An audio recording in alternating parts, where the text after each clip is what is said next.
All right, guys, welcome to the Men Made for More podcast. We got a guest episode with our second time returning BJ Gumkowski. Stoked to have him on your second time. It was episode 8, I think I was looking back on.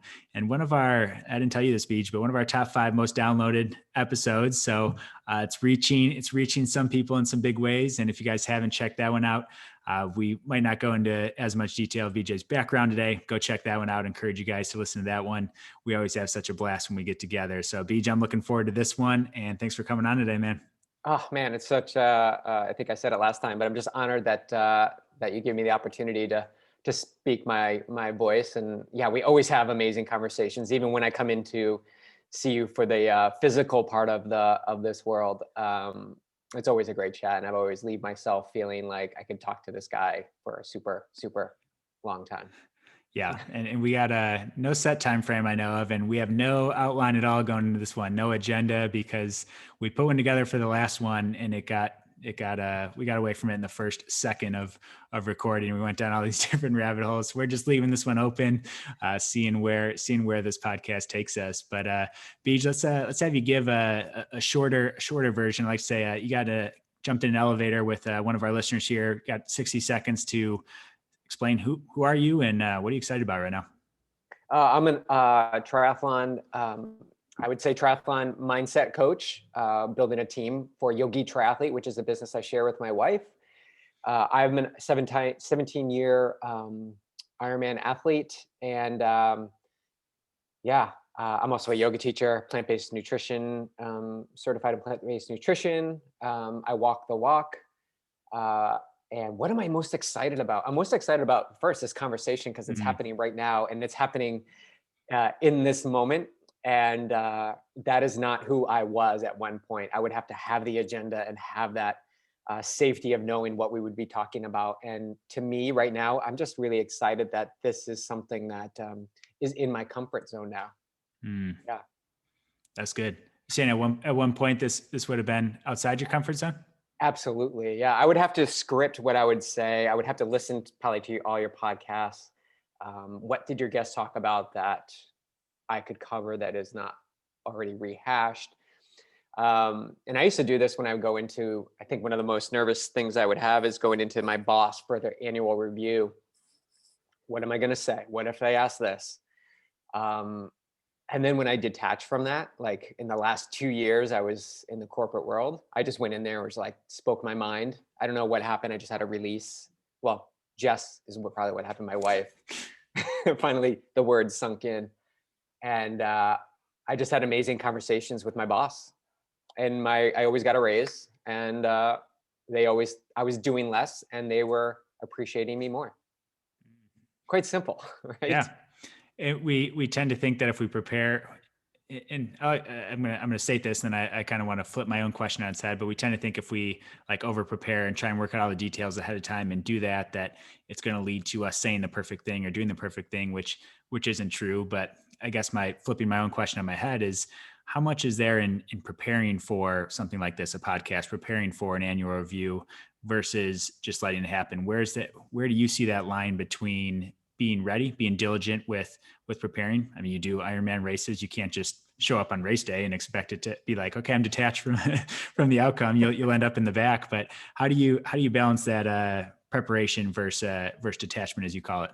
Yeah, it's a great question. I think it takes time. I think it takes a strengthening of that muscle with understanding who you are as a person. So meeting yourself where you are right now. Yes, I was nervous at that time. I was insecure.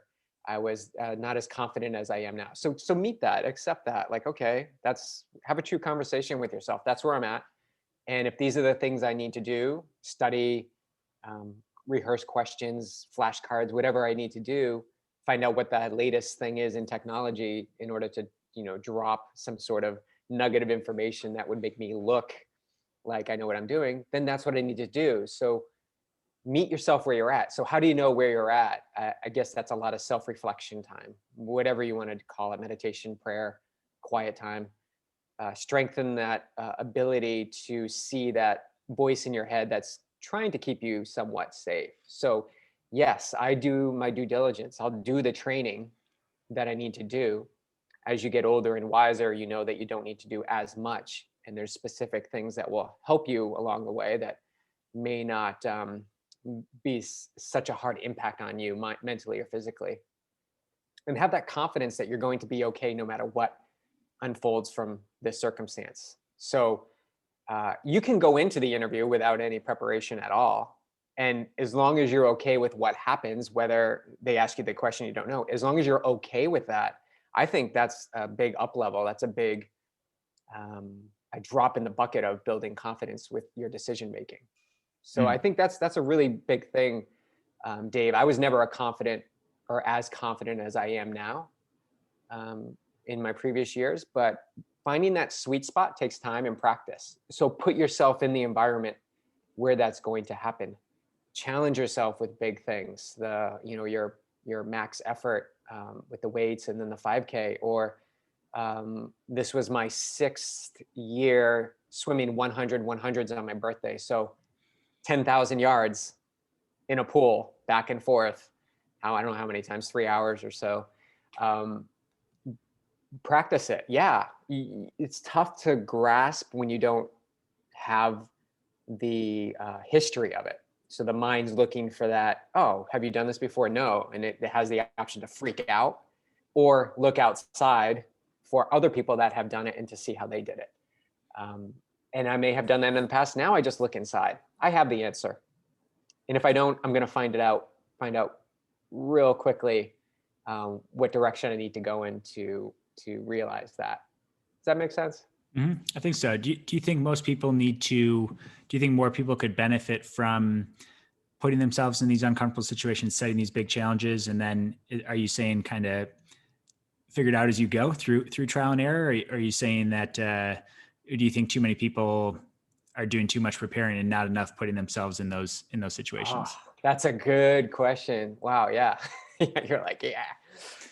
Um, because at first I was like, yeah, go into set the goal and then not attach to it and then work your way through it and find out where you fall, where you're learning and where the growth is.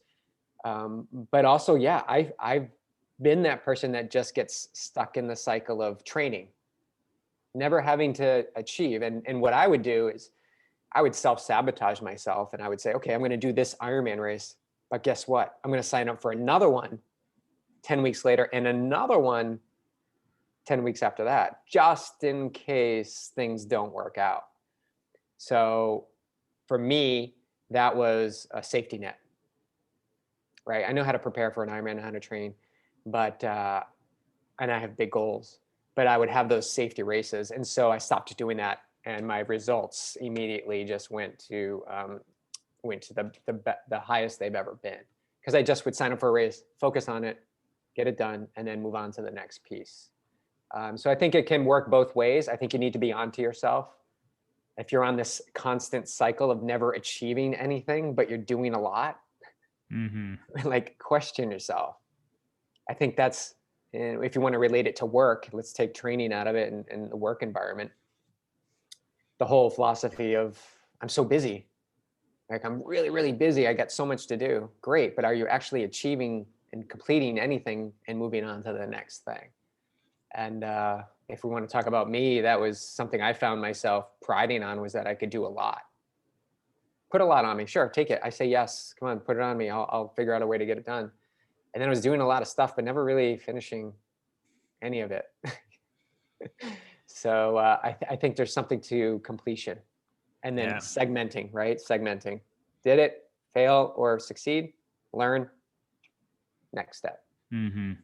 Yeah. One thing that jumps out at me, I keep hearing the word accountability with that too, of when it's, with ourselves, especially if you're, whether it's setting up those races, those safety net races of, well, I don't want to fully hold myself accountable to this one race, because then I have more chances to be able to do that, or in work or whatever we set out to do, not really putting those firm deadlines, or chasing that real big thing that we know is inside of us, that like, I want to strive for, like, I think I could do that. I want to do that, but settling for a smaller dream because I know I'll hit that goal. And I think, I both agree that, like, we want to set big goals that we have the ability to hit, and we believe we can do those things physically in our businesses and different things. But what's the danger of continuing to set too small goals if you're achieving all of your goals? If you're only achieving goals that every goal you set you're achieving, do you think there's danger in that for playing too small in a sense? I think so. If you don't have that bigger picture, and I'll relate this to Michael Phelps, because he talked about his coach, who's his coach, Bob. I think it's Bob Bowerman. I want to say, and I listened to an interview with him, and it was really important for Michael to have many small wins.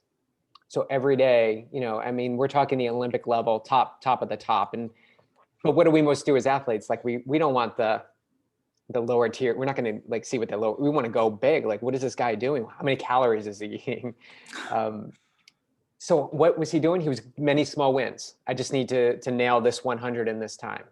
I need to prepare when I walk to the pool, and have a focused mind, and not listen to music. Like what am I cluing into? So if he kept doing those things every day, he was continually exercising the muscle of success, knowing that the bigger goal was the Olympic gold medal or medals.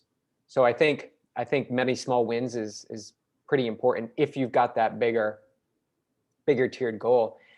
And if you don't, like you're just staying safe and small, I think that's what happens when you only focus on the moments, the small wins all the time. Like you're never dipping your toes outside of the box. You're never like seeing what your potential is. And I think a lot gets diminished. I mean, or not, doesn't get realized. And then we walk through this life and we're like, on our deathbed, and we're like, I wish I really would have gone after it. Well, why didn't you?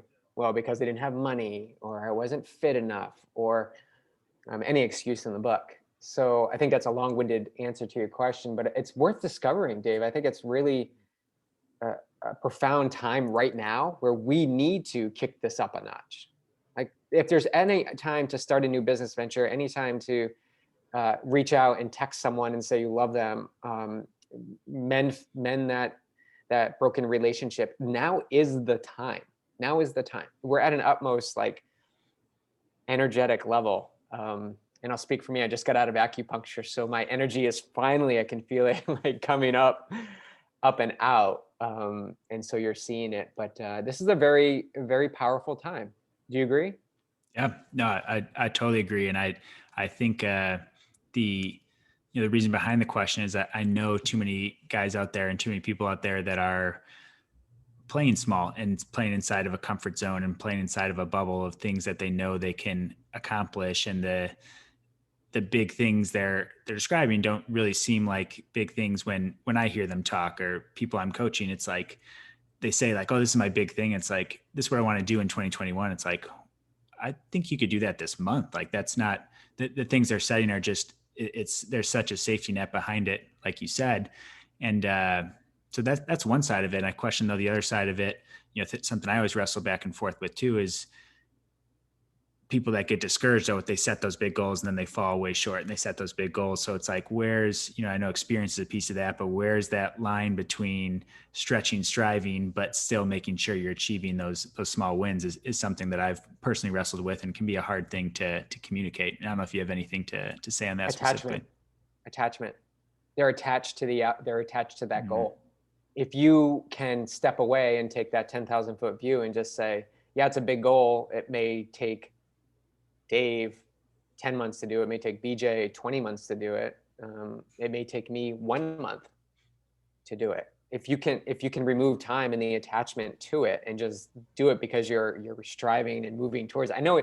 I guess it's easy for me to say because I've done a lot of work on that detachment. I understood how attached I was to things. And detachment does not mean that you don't care or that you don't try.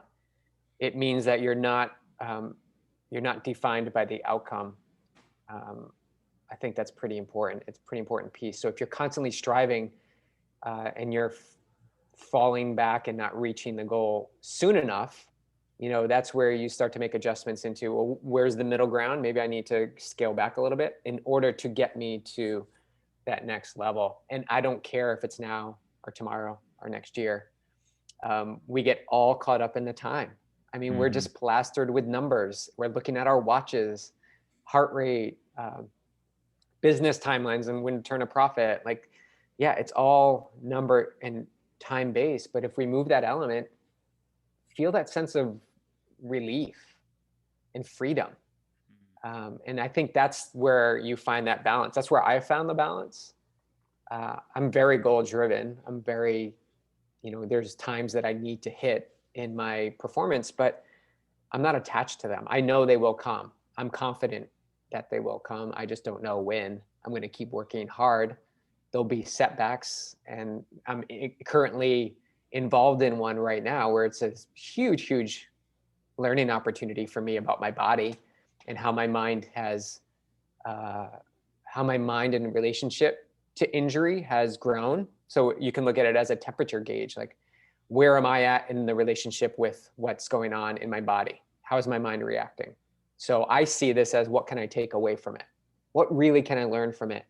I'd say that's 95%. And the 5% of me that's left is the struggle of like, why now? Like, I was going so strong. Like, why isn't this getting any better? And I would say that was totally reversed, like 5-6 years ago. Yeah. Man, that's there's a lot of good stuff in there. I love what you said about attachment, meaning that not that you don't care, but you're just not identified with the timeline. And in our fitness and our business, I think it's so true. We're so numbers driven. We're so objective driven, which is good. It gives us a gauge. It gives us a measuring stick. But book recommendation for you, for anyone listening to Infinite Game by Simon Sinek. I don't know if you're familiar with that one, but it talks about how we try and play these. It relates totally what you're saying, because it talks about how we try and take an infinite game, like building a business, impacting people, like doing things that carry on for eternity, making that long-term impact. But we try and put finite measurements on them. We try and make it a game that we can win, that we can say, well, we're the best at this, or we're the best triathlete coaching business, or we're the best physical therapy business. It's like, by what measurement though? What you're making up a year time for, you're saying, okay, in this year with this made up time frame, you maneuver statistics and maneuver numbers sometimes to justify, to create that identity of like, oh yeah, well, we're the best in this, when that's not what it should be about. It should be about making this lifelong, this even longer, eternal type impact on things. And I think that's so cool, because that was just a connection I made as you were talking there. Yeah. And that stuff is so quickly gone, right? Like, so you get physical therapy, strength and mobility business of the year for Carlsbad. Okay. Today, that was yesterday. Now today, what? You're going to hang on to that. And that's what people do. And yeah, I get it. There's a part to that says you've achieved it, but it's already gone. It's gone. It's totally, everything that built up to that point is gone. It's in the past. What are you going to do now about it? And how are you going to grow moving forward? And that's where it's like, no, I just put all this work in. Don't you understand? Now it's time to rest and just rest on those laurels. But I think that's an important time to flip the switch. Let's ratchet it up a bit. And that's it, Dave. It's like, do you love what you do? Do you love what you do? And despite no awards, can you keep going? And I think you're diving into your next business venture, and we're always, finagling how Yogi Triathlete is in this space of community in the world. So it's fun. Like, we'd love to do this. And if we get $5 or we get $500, we got to pay the bills. We got to do our due diligence, but it's not why we're doing it. It's really not why we're doing it. All that stuff will come. I firmly believe that. And again, back to detachment, right? Like, just do it because you love it. And I think that's where we get hung up a lot. We just don't know what we love. We don't know what we like, and we don't know what we could do with our lives if we had the choice. And I've asked this question, Dave, like recently, about our athletes, and a lot of I don't knows. I think we need more of that. I think we need to really question that and do some thinkitation about that, around that. I think it's interesting. Yeah. For the business owners out there, for the athletes out there, I think it's just hard though, because we tend to, we tend to default to the easy to measure things. If we want to talk measurables as a business, it's a lot easier for us to set a revenue goal than to set some harder, some less tangible goals of how we're really making an impact of this ripple effect we want to have in Carlsbad through our coaching business, ripple effect we want to have on people all over the world. But it's like, it's harder to set that type of thing on. And for an athlete too, it's easier to set, okay, I want to run this race in this time, but how do you go about bringing out some of those other deeper reasons behind it? How do you go about getting to more of that impact, more of those less tangible things, the thinkitation you talk about? How are you bringing that out in people? Great question. You got to go general. We're too specific. We get too caught up in the specifics. We got to go way general. So for me, let's talk about this experience I'm in right now. What is it about triathlon and moving the body and the business and all that? What is it? What is this all about? Like, if you were to pinpoint, like, go general on this whole thing. And for me, I realized it on a walk I was having with my wife and dog. It was like, I just like to move. I like to move the body. I like to go out. If walking is all I get to do, great. If going out, walking to the beach and standing on a bench and just letting the wind from the ocean blow in my face, I can be happy. And so when we go general, yeah, there's the times, there's the running, swimming, biking, there's the strength training, the yoga, like everything, the nutrition, everything that gets involved in there, and the day-to-day workouts. But when you go general, like, pull yourself out of everything. What is it about the essence of these things that you do that you love about it? And so that came from years of thinkitation. And thinkitation to me is just meditation, but going in with a purpose. Mm. Meditation to me, or prayer, is like, you just go and sit, focus the mind, allow the thoughts to come in, and see what appears. Thinkitation, you go in with purpose. You're like, okay, I'm going to go spend some time thinking about what I want. And there's no right or wrong with this. But again, strengthening that muscle with yourself, your inner being. And so what I tell athletes to do is to go general. Go general. Go as general, like, pull yourself out of the details. All of that stuff will fill in. The pieces of the puzzle will fill in. What do you do when you do a puzzle? Don't you do the outside first? Like, you go really general, like, let's just get the flat pieces, and that forms the framework, and all the other stuff will fill in, and it'll come to whatever you're putting together. But it's easier to get caught up in the details. It's easier because they're small, tangible bits, like you're talking about, the timeline, the revenue goals, the spreadsheets, the calculations. All of that is so, like, tangible. Pulling back, take that 10,000-foot view and see a new perspective. Because what you think you liked about something or loved about something may not be what it actually is in the end. So I've had that conversation too with athletes, where we've done the pull back and go general, and they're like, I just don't like to run. So why are you doing this? Right? Why are you doing this? Do something you love. But that's a great question, Dave, because it's really been hot in my awareness. This pulling back, not getting so detail oriented. Yes, you need to do the details and get specific, but pull back. Like, keep pulling back and get to the essence in one or two or max 3 words of what it is about it you like the most. Mm. Yeah.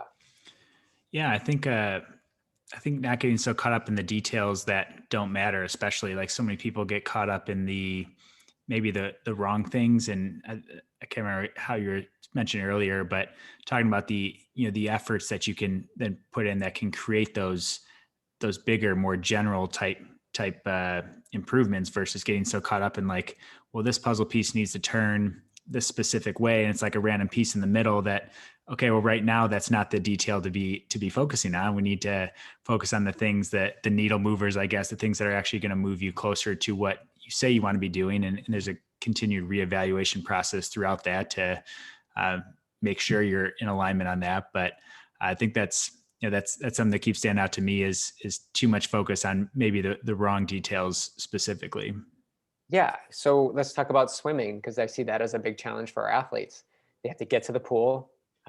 They're going to get wet. They're going to have to shower. They're going to have to get back to work in their hair. And even now with what's going on in the world, most of us have to reserve lanes a week in advance. And yeah, it's a struggle. It's a struggle just to get to the pool. So when athletes bring up like, well, I really want to do this workout. This looks really good. And how fast do you think I go in the 100?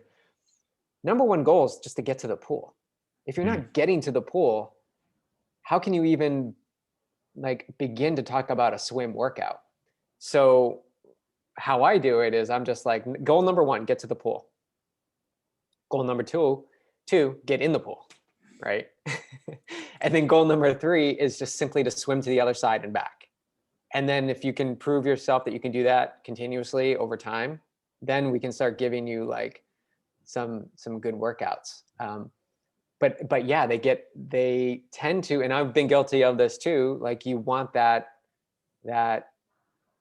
session that you can talk about, the session that wins you, that breaks you, that's like so fulfilling. But one of the concepts we like to talk about a lot is you got to earn that stuff. You have to earn the right to do some of those workouts, and I'm talking specifically training. But I guess in work too, because I like this comparison to work. Like you have to prove yourself that you can go in and present at the board meeting. Like you got to do the work that is necessary to convey that message to the top tiered people in your company. But back to training, if you can't get to the track, you can't get on your trainer bike, you can't get in the pool, then the workouts really don't matter. And especially in triathlon, like if all you're doing is running, you're not going to be able to run until you swim and bike.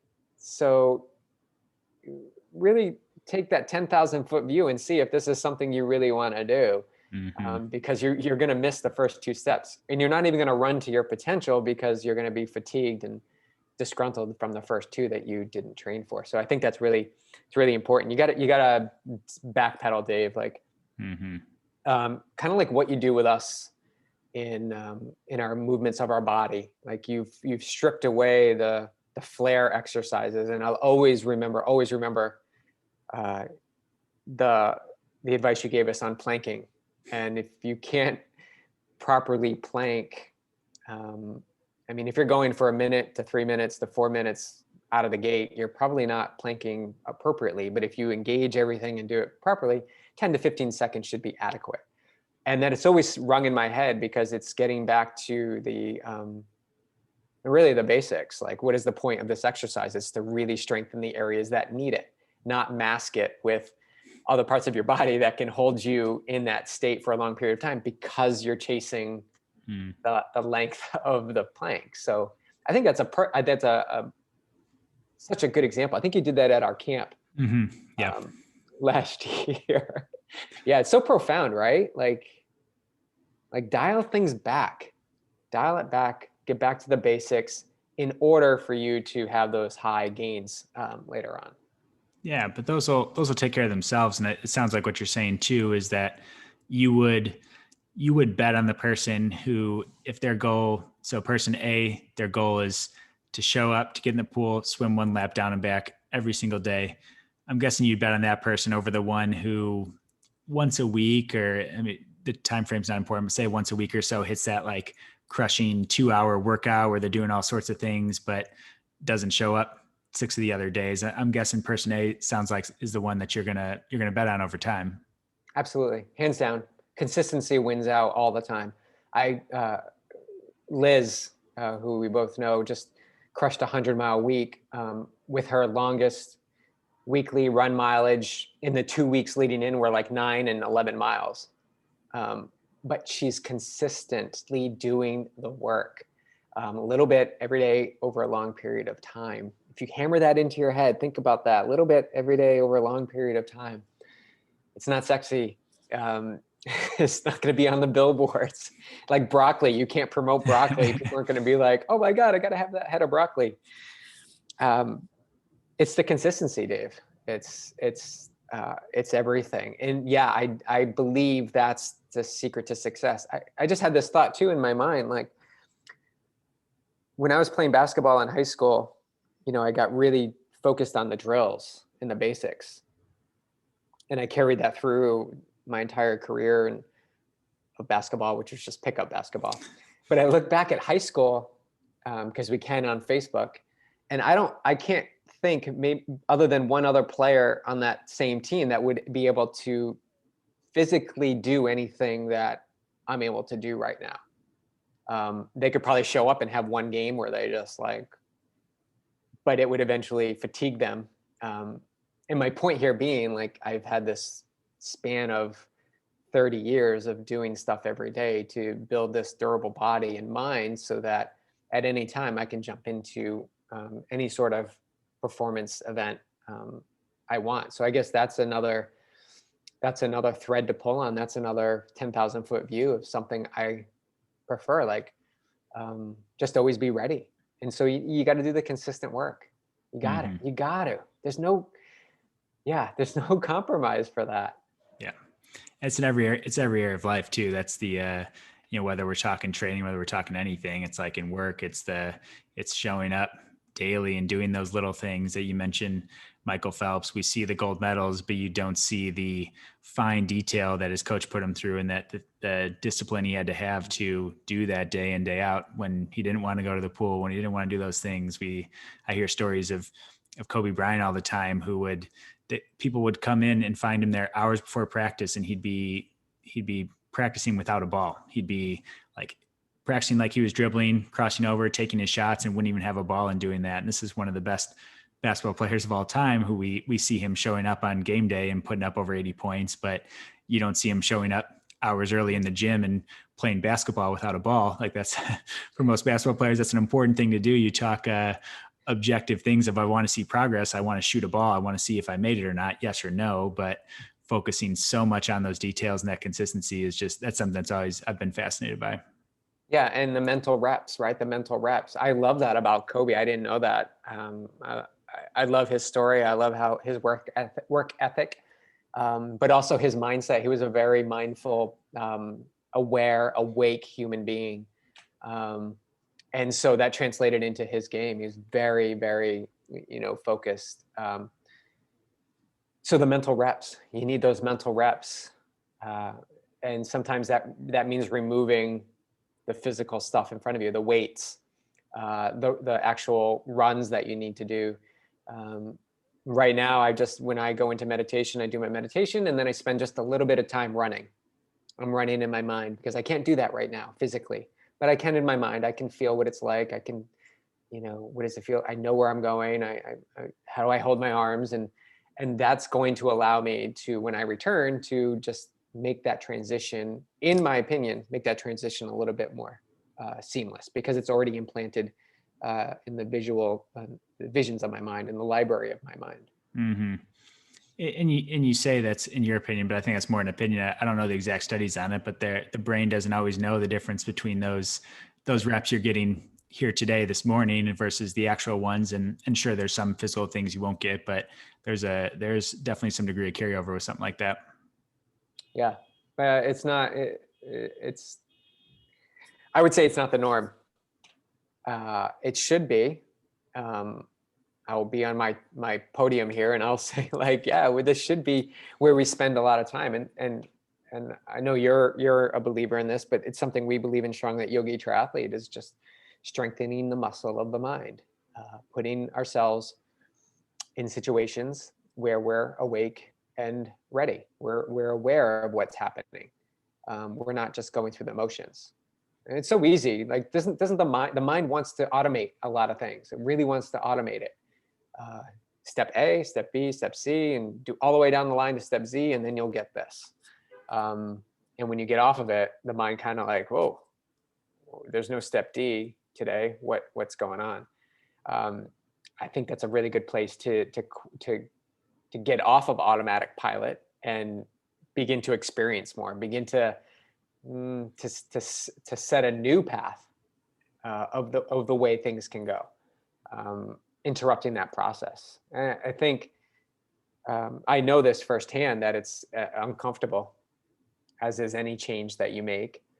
But you created the habits for all these things that you're doing now. You can create habits for anything you want to do. Get up early in the morning. Sure, you can create a habit. Eat healthy. Sure, you can do that. Lift weights twice a day. Sure, you can figure out a way to do that. So everything has an opportunity. It's just you got to be easy on yourself that you'll get there eventually without a timeline. Yeah. The timeline's a big piece of it, as we've talked about. Yeah. Do you think and you mentioned comfort in there. Do you think comfort, or being in a comfort zone, being in a comfortable place, complacency, whatever you want to call it, do you think that's what's keeping people from laying down these habits, from strengthening their mind, from doing these things that you as a coach can be like, I know this is so important for you. I know this is something that you need to do. I can see it. I've coached other people to do it. But what's keeping them from actually following through on it as you check back in a week and 2 weeks, and maybe they haven't, oh, I haven't done it yet. I haven't done it yet. What's putting these things off? What do you see as the root behind that? Well, the root is unworthiness, that they're not Mm, capable of achieving it. But I also think a lot of people are in that realm of it's good enough. It's good enough. I beat my 5K PR. It's good enough. Um, I achieved my sales goals. That's good enough. I got my bonus. That's good enough. And I think it is complacency. I think we get to a point where it's good enough and we stay there because we don't want to ruffle things. But we want to be disturbers. We want the uprising. We want the challenge. We want I didn't make my bonus this year, but I'm going to exceed it next year. I'm going to go for something big, really big. That scares me. So how do we do it? We always got to meet the athlete where they're at. We can't impose our goals. And I think we were talking a little bit about this before. We can't put our energy and focus and hype and belief in them. We can't put that pressure on them. We can think that, and I think it's important to reinforce that muscle in our mind that we believe in the athletes and the people we work with, and they will get to where they need to go. But they're on their own timeline. And I think a crucial piece to coaching is listening to the athlete, asking a lot of questions, and then just letting them talk. And not interrupting. Let them say what they want to say, even though deep down what this is all about. I find it really comes down to self-belief, which is that unworthiness. Like we were given this report card that said you can only be 80%. You can only be a B plus or whatever. You can't be an A. For you to be an A, you need to be like a Michael Phelps. Or a Kobe Bryant. You can't be an A. And what I like to do is plant seeds along the way that through workouts, through discussions, through texts, whatever, that it's okay that you give yourself permission to succeed. mm, And at first it may be uncomfortable, but always this is where the athlete coach relationship is super critical. It's listening to what they're trying to say, maybe not what they're actually saying. Read between the lines. I think that's important. And then it's this is so good because this is where I'm at right now. It's massaging that relationship of wanting it for them so much, so bad that you will do anything for them, versus wanting it for them, but allowing them to come to it on their own at their own pace. I think it's a tricky place to be as a coach. So that's why the coach needs to do work on themselves. yeah. Right. That's a big one. Like if I'm not doing it, if I'm not out there pushing myself in workouts and doing things that scare me, how can I expect to relate to anybody who's going through that same experience in their own life? I think that's a really deep, honest question a lot of coaches need to ask. I don't believe you can just read a book and then speak to it and regurgitate what's in the book and apply it to everybody, every unique individual that you coach. That's my opinion. I believe firmly, and you need to go experience it. You need to ask questions. You need to have a support system like you and like Lindsay and Jess and the mentors that I have in the coaching industry, and use them as a resource from experience, and then go out and experience everything yourself as much as possible. That's how I see you can help these athletes pull themselves up to the place that they're so capable of it. You must see people come in all the time and they're like, I've never been able to do this, and soon over time, maybe not that first session or second session, or maybe even not until they're done working with you, they come back and they say, well, you know what, I was able to do it. I was finally able to do it. And doesn't that just light you up? Doesn't that? I mean, that's the gold for me. That's everything. Yeah. No, that's so good to let them come to it on their own timeline. And I love what you're saying though, as a, and I want to switch the word coach for leader, just for anyone listening that might not be maybe in a coaching position, but we're all leaders to some degree, for our family, for our friends, for our community. There's any place we have influence, we're leading, which going to use that interchangeably with coaching for the sake of this, but being able to lead ourselves, coach ourselves, put ourselves through that so that we can better relate to people. Because like you said, if you're not stretching yourself, simply your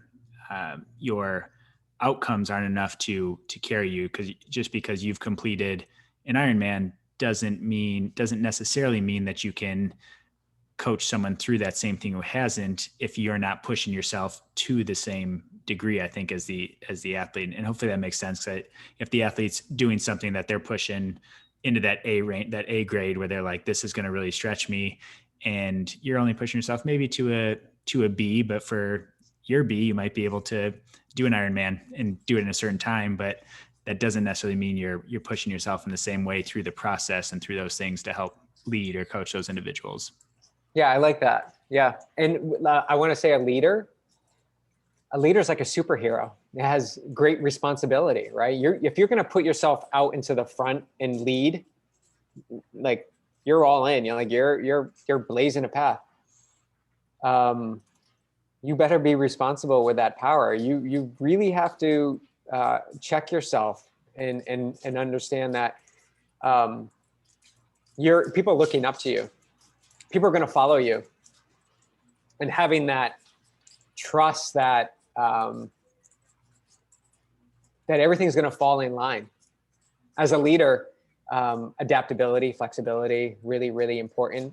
I was a leader, a typical leader in a corporation in my previous life, and I built a team under me that was just so amazing. I was just I didn't know I had this skill, but I had this skill of building up a team under me, and a team most often that was right out of college. So I really rarely hired anyone with experience. It was people who were coming up that I could teach them the way, like, accentuate and build up the skills that they did have, and address the business that we were in, which was, marketing and design. And I loved that process. But I knew that I couldn't be the guy who was like, doing half the work, coming in late, speaking and rallying the troops, but not really doing the stuff myself. That was a really fruitful experience to do that. And I think that planted the seeds for what I'm doing now with our team of athletes. So leaders, I like leaders that have experience, true life experience. And I like leaders that don't even have experience in the fields that they're in now. Like, somehow they just randomly, traveled for 10 years around the world and then came into an organization and have all this worldly experience of how to manage situations and people's personalities versus the actual crossing the T's and dotting the I's. So yeah, I like that leadership thing. I think you had messaged that to me before we started this podcast, and it brought back some some thoughts I had when I was in the corporate world, because it's no different than when you have a team of athletes or a community like we have, you and I have with our podcast audiences, that we have a right to walk the walk so that we can continue this ripple effect of what we're trying to achieve of high vibe humans walking this earth, doing what they love and crushing it. Mhm. Yeah.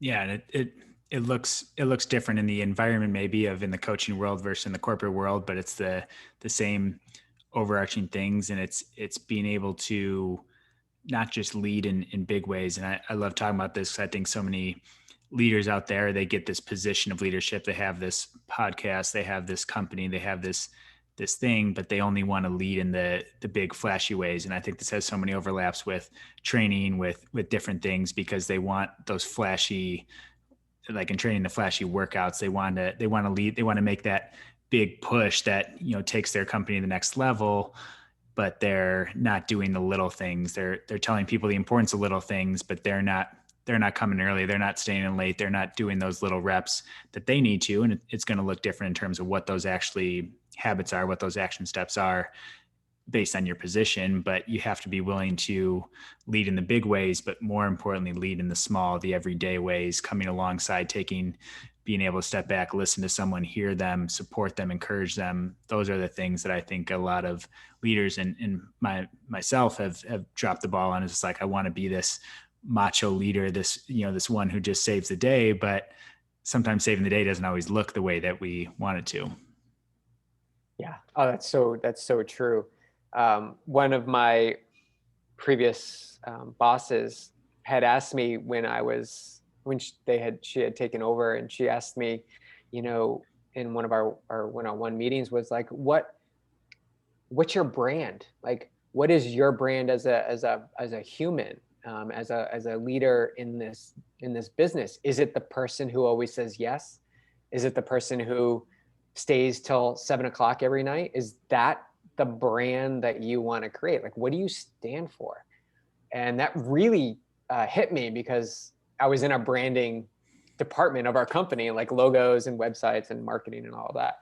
But I never really flipped that on myself. And when I got curious about that, it really opened up the possibility to create my brand.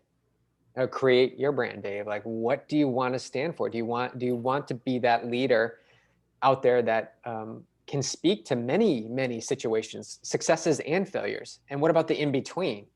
And what about the roller coaster ride of business, the ups and the downs? Like, can you speak to all of that? And that's the brand I wanted to create for myself, as someone who can speak to all of this. And you can only speak to all of this, again, because you're confident in your abilities to know the answer to the question in the moment based on what's presented to you. I don't know if I shared this last time, but our yoga teacher had an amazing analogy, and I don't know where he got it from, but it was about the Grand Canyon. Did I tell that last time? Tell it again if you did. I can't remember. So the Grand Canyon. So you're thinking about going to the Grand Canyon. So I can give you a brochure about the Grand Canyon. I can hand you the brochure. You can open the brochure. You can read about it. You can look at all the pictures of the Grand Canyon. You can see the temperature and how many miles it is and what you should take and how long it will be and what are the best times to go. And you can read all this stuff. Or we can just drop you down in the base of the Grand Canyon, and we can say, go have an experience and find your way around the Grand Canyon. Which one would you prefer? And I want to go experience. I don't want secondhand information, because that's based on someone else's experience. I want to go experience firsthand what it's like. So I will take a wrong path. I'll get, maybe the sun will set and I'll have to hike another day and I'll have an experience. But what will come out from all of that is confidence and faith in me and trust in me. And I think that trumps being spoon-fed the proper way to do something. I don't know if that makes sense. Mm-hmm. Yeah, even as you asked that question, though, when you say which do you want between the two, I think that's a tricky question, because where my comfort zone is, what I want. I'd probably much prefer to just be somewhere where I'm comfortable, read about it. But what I know I would need and what I would end up enjoying more and regretting less would be to get in there and experience it. I think that's most people's answers. And that was my answer at first. Sure, I want the brochure. Yeah, I don't want to, I want to be safe. I don't want to get anything wrong. I know the outcome. But I guess this is to the power of change, right? Like humans are adaptable, extremely adaptable beings, and we can change at any time. So if that brochure seems safe right now and the other option seems scary, if that intrigues you, even a tiny bit, you need to start opening up that possibility in your life. And it doesn't mean you have to go to the Grand Canyon. It can mean you walk out your door today and instead of hopping in your car, you go walk to work. Or if you normally take the highway, you leave 15 minutes earlier and you go along the coast. Those are decisions where you're taking back ownership of your life. I know that doesn't sound profound, but little things like that really do set a pattern of embracing the unknown. Little steps of the unknown, and back to the many little wins. Many little wins of the unknown is so powerful. I used to say, when I found myself in the rut, I went on this streak of just saying yes, yes, yes to everything. I'd probably talk about that. It was just like yes, yes, yes. So yes to the Grand Canyon, yes to going out running in the dark, even though it scares me. Right now, I said yes to this amazing swimmer here in Carlsbad who is going to attempt the Triple Crown this year. And one of them is the Catalina Crossing. And she needs 2 swimmers to swim in the night and in the ocean, in the dark, with animal life. And I said yes. So for 2 hours of her, I think 12 or 13 hour journey, I'm going to be in the ocean with her. So that scares me. Absolutely. I'm very, very frightful of it because of the things I just talked about. But also it intrigues me because I want to speak to that. I want to speak to the experience of being in the water, in the ocean at night, and doing epic things like this so that nothing has control over me. Nothing has a hold on me. Yeah. Yeah, I think I hear the hold piece of it. And I also hear the, circling back to leadership and things you mentioned, I keep hearing the word relatable, of like being able to relate to the people you're leading, the people you're coaching. For you, the 2 hours in the dark ocean of something unknown might be the same as they're just getting in the pool, a regular lap pool. Like that could be the same degree of resistance that they're feeling, which makes you more and more relatable. And the actual what it is isn't as important, but it's how you're stepping into that. It's how you're putting yourself in that situation that carries a lot more weight. So if you are awake, you don't need the Catalina Crossing to challenge yourself with fear. You don't. Every day you're presented with 70,000 thoughts. So at least a few of those are going to be fearful. If you're just aware of what you're thinking about and what you're doing, you're going to have opportunity to challenge yourself, right? I mean, I'm sure you feel it, like that moment of doubt, the moment of fear, the moment of resistance. In those moments, you've got growth opportunity slapping you in the face. It's right there. Are you going to take advantage of it or not? So you need to be aware. You need to be awake, and that's a huge part of getting to know yourself. Get still, get quiet, notice the thoughts, create more space. When you're still and calm, and sifting and sorting through the 70,000 thoughts that come through, you'll realize that you do have a choice. You always have a choice. We tend to choose safety, the safe choice, because it's known. What I'm saying is, don't choose the safe choice. Choose the one that it sparks some swirly sensation inside you. Mm-hmm. That's what we want more of. I like that. I didn't before, but I crave it now. I'm by no means jumping out of airplanes like the Red Bull squad. That's not in my, maybe someday. but that's an extreme example. Like find things in your everyday life that scare you. Talking on podcasts, picking up the phone and calling your family or a friend that you haven't talked to in a while, like that can be scary, and just see how it goes. Yeah, I like that. I like that. You don't need to do these grand gestures. Just there's many things throughout the day that we can work through. Yeah. And if anyone needs ideas, there's no shortage of them. You'll find that thing that is causing you to put off the things that need to get done. It could be your phone. Like, put your phone away for the first half of the day. Like, don't check your phone until noon. Take social media off your phone for a week, and see what happens if that's something that you find yourself defaulting to. Like, that's a fearful thing for some people, to be without social media, to be without their phone for a little bit, to have those things. And that might be something and that's what I want to reiterate. You're doing some different things than what some people might be able to relate to at this stage of their life, because they might be at their step one of like, okay, well, how do I do this? Well, if you find yourself checking your email 500 times a day, like, set times and do that to be more productive in other areas of your work. There's so many ways that this can apply. The phone thing, like that sparks, because I always am on the phone, and that's something I really want to. Have you done that? Have you removed like social media or anything from your phone, or taken a break from it? I've been, yeah, I've done lots of different things. Yeah. So I've taken months off of social media before, and it's very refreshing in some ways. For business, I find myself on it even more than I'd probably want to be, but even for checking my phone too, I don't check it for at least the first few hours. Some days if I have a lot to get done, I won't even check my phone until noon, text and everything included. I just, there's times where that's a challenge, or was initially a challenge for me. It's more natural now, but I find that the phone is a very easy place to get lost in and to get distracted on, of even well-meaning things, of texting friends and doing those things. But if I wait 5 hours until the afternoon to text friends, usually it doesn't take away from the thing, assuming there's no emergencies or anything, which people will call if there are. Yeah, I haven't, I honestly haven't done that yet. I haven't stepped away from it, and I'm feeling more and more pulled to do something like that, because it is, we're businesses, small businesses, and social media is such a valuable tool if used in the right way.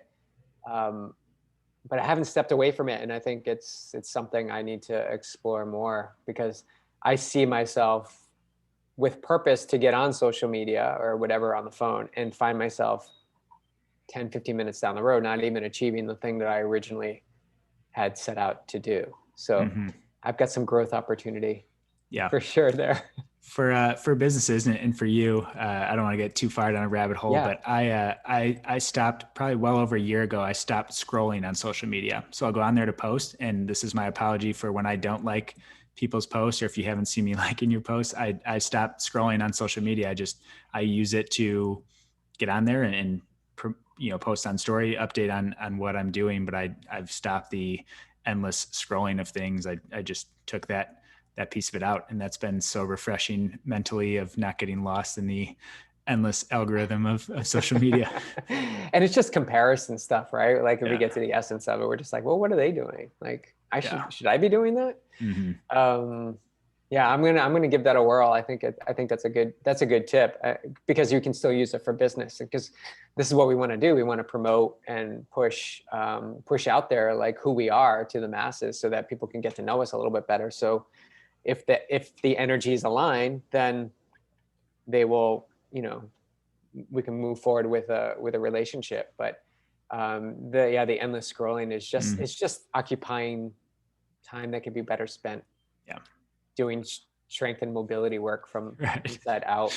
Right. Strength and performance. Yeah, good plug there. There's so much so, and that's where the whole point of that tangible thing is just to, there's lots of ways to be creative with how you can do that, because we done that all the time too, where Lindsay and I both justified of like, oh, we're a small business, so we need to be on social media. But it's like, do we need to be on for 2.5 hours a day, scrolling on our phone, doing different things, liking posts and commenting on things? Like, maybe that 2.5 hours could be spent good. Can we get the same benefit of 10 minutes of being on there, posting, doing the engagement, the messaging we need to, and then going about working on something that's probably going to carry a little more meaningful impact. Again, it's presence, right? Like you were aware of something that was occupying your time and you decided to change it. Yeah, I think that's it, man. Like you want to, really pull on something, it's that right there. It's that awareness that something doesn't align right now. There's something not good about it, or it doesn't feel good. And so try something else. You didn't go read a book and say, well, what do people do when they get occupied with the phone? You're just like, well, what if I just stop using it for a little bit or stop scrolling? Mm-hmm. Right. And I think that's the experience that we were talking about. Yeah. Yeah. That's spot on. And usually the fears in our head of what'll happen when we're off it. I don't think I ever, when I've taken off for even a full month, I've never gotten back on and had thousands of messages of like, where have you been? I've been just waiting for your post to show up. But it's like in our head, we can draw up these things of like, well, what happens when I don't post 5 days a week and put all this consistent content out there? Like people are going to forget about me. And I guarantee if you ask 99.9% of followers, they probably didn't notice or Yeah. care. Well, To be honest, well, yeah. Strava, you're aware of Strava, right? What's that? You're aware of Strava? Yeah. Yeah. I mean, I've been walking lately and I get more likes for walking. And I don't think people are actually seeing what I'm doing. Like I was putting down like paces before running and now it's like 15, 16, 17-minute miles with my dog, sometimes 20-minute miles because he's sniffing something really good in the Mm, bushes.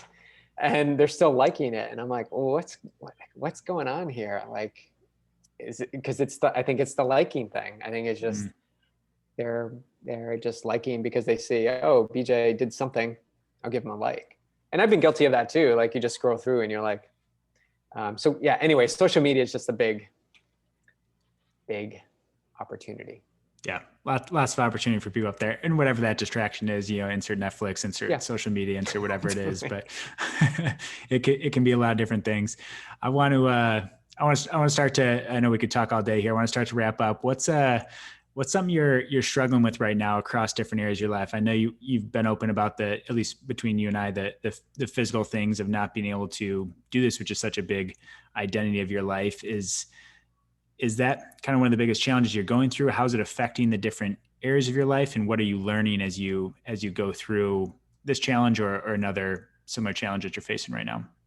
I think this is a good one, Dave. I think this is because it shows how far I've come, but it also shows how far I have to go. Um, it's really important to do the things, do your due diligence, like see in my particular instance, see strength and mobility coach, so that I'm working things that I'm addressing the physical things that have presented themselves. I'm doing the mindset work. I'm meditating. I'm doing acupuncture, focusing all on healing. But I'm human, and the thoughts come in that say you've got a race in May, and you're not even running or cycling. Luckily, I'm able to swim, so I focus on what I can do. I can walk. I can do my strength work. I can swim. Great. I can walk my dog. I can focus more on work. I'm healthy. I can dial in nutrition. Like there's always things I can work on. But yes, life, I'm a human being. And if I were to say like things are perfect, they're not. I do struggle. I feel at times I should go see a doctor and take a prescription because maybe it would just relieve everything in my body and move me forward faster, Mm, right? Back to the timeline. But I have those thoughts and I come back with this inner knowing. I just know that I can heal myself. I just know. I know too much now about how things work in the universe, how they work in the mind. And I firmly believe I can heal myself with the assistance of the things that are necessary, as I mentioned.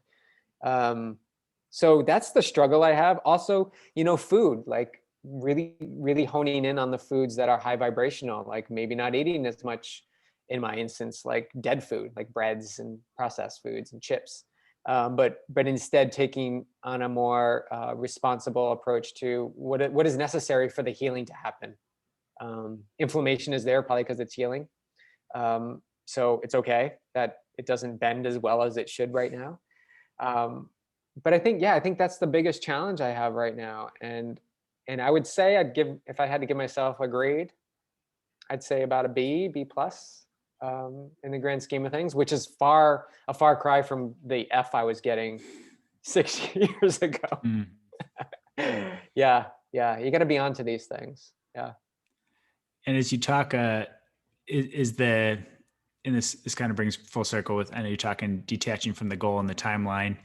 How does that factor in with having a race coming up in May? There's a deadline that's coming. Have you separated from that? Is it hey, if I'm ready, I'll go, or is it something like I'm going to do this no matter what, and I'll get through it? Because I know a lot of people have goals that, they have a timeline on them, and then it's upcoming, and like the rational mind's like, well, how are we possibly going to accomplish this? And it can be overwhelming. How are you approaching that?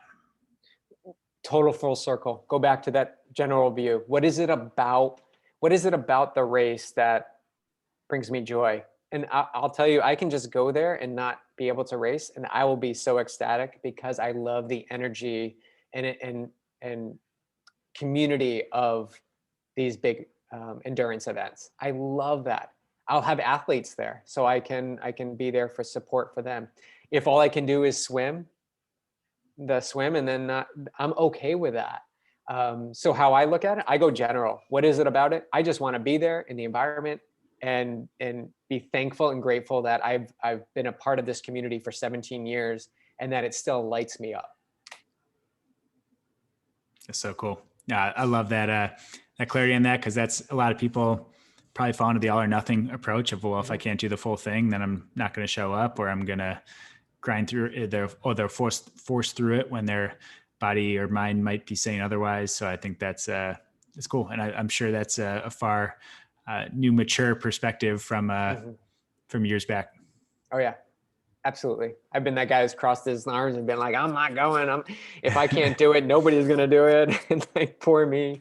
So growth, right? Growth, personal growth. Continued. Hey, BJ, man, I appreciate you being on here today. I've learned so much from you over the years, just in our conversations, and I appreciate you sharing with everyone else, because it's fun to see that passion you have for it, and just the perspective is really, really fresh, really unique, that goes against what a lot of people are selling out there, of the flashy, this is the process that you have to follow. It's I appreciate how in tune you are, and your ability to communicate that is awesome. I'm thankful that you bring that to the guests. So thanks for coming on today.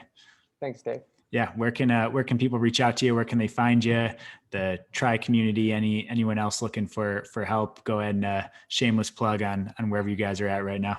I'd say Yogi Triathlete is all the handles on social media, website yogitriathlete.com. And then my personal account is Brian Gumkowski. But just go to Yogi Triathlete. That's got everything. Yeah. Highly encourage you guys checking them out. We love Yogi Tri, and big supporters of you guys. So Beach, thanks again, man. Had a blast as always. And I'm sure there'll be a round 3 at some point in the future. Who knows? We'll see. Thanks for coming on, man. Thanks, Dave.